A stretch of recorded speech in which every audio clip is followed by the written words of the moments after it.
December 2007, a nation that had long been considered a model of peace in East Africa descended into one of the darkest chapters in its history.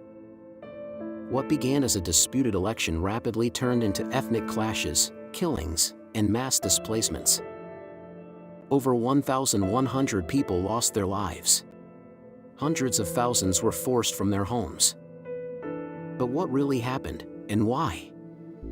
This is the untold story of Kenya's 2007 to 2008 post-election violence. Kenya's 2007 general election pitted incumbent President Mwai Kibaki against opposition leader Raila Odinga. Though tensions between ethnic groups had existed for decades, the election brought those divisions to the forefront. Raila enjoyed massive support from the Luo, Luya, and Kalenjin communities. Kibaki was backed largely by the Kikuyu, the country's largest ethnic group.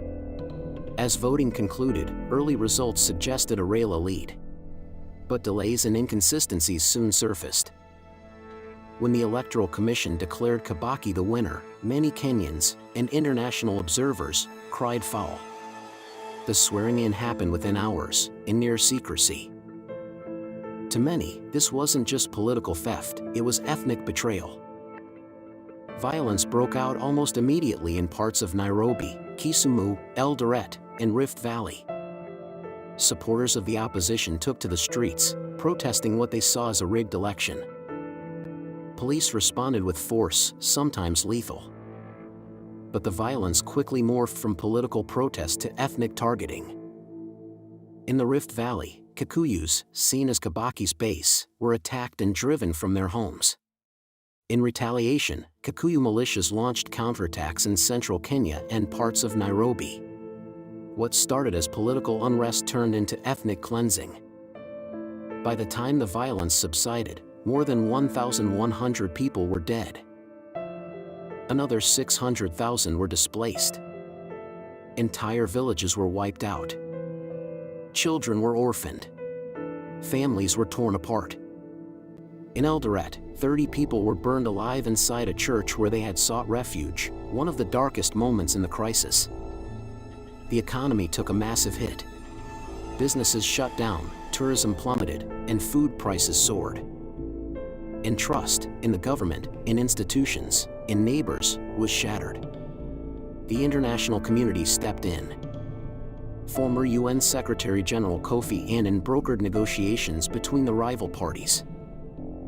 In February 2008, a power-sharing agreement was reached. Kibaki would remain president. Raila would become prime minister, a newly created position. A Truth, Justice, and Reconciliation Commission was formed. Promises were made, electoral reforms, accountability, healing. But justice was elusive. Though the International Criminal Court charged 6 individuals, including top politicians, the cases collapsed due to lack of evidence, alleged witness tampering, and political interference. To this day, not a single top figure has been held fully accountable. To truly understand the violence, we must go deeper than 2007. Kenya's colonial history laid the groundwork for ethnic division. Land allocation after independence fueled resentment, especially in the Rift Valley, where displaced communities were settled without resolving historic claims. Successive governments have played ethnic blocs against each other to gain power. Elections became zero-sum games, our turn to eat, as some call it. Without systemic reforms, each election became a potential flashpoint. Kenya has come a long way since 2008. The 2013 and 2022 elections were largely peaceful, though tensions remain.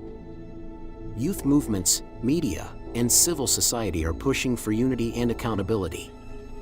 But the wounds of 2007 still linger. The question remains, not whether history will repeat itself, but how the nation can ensure it never does.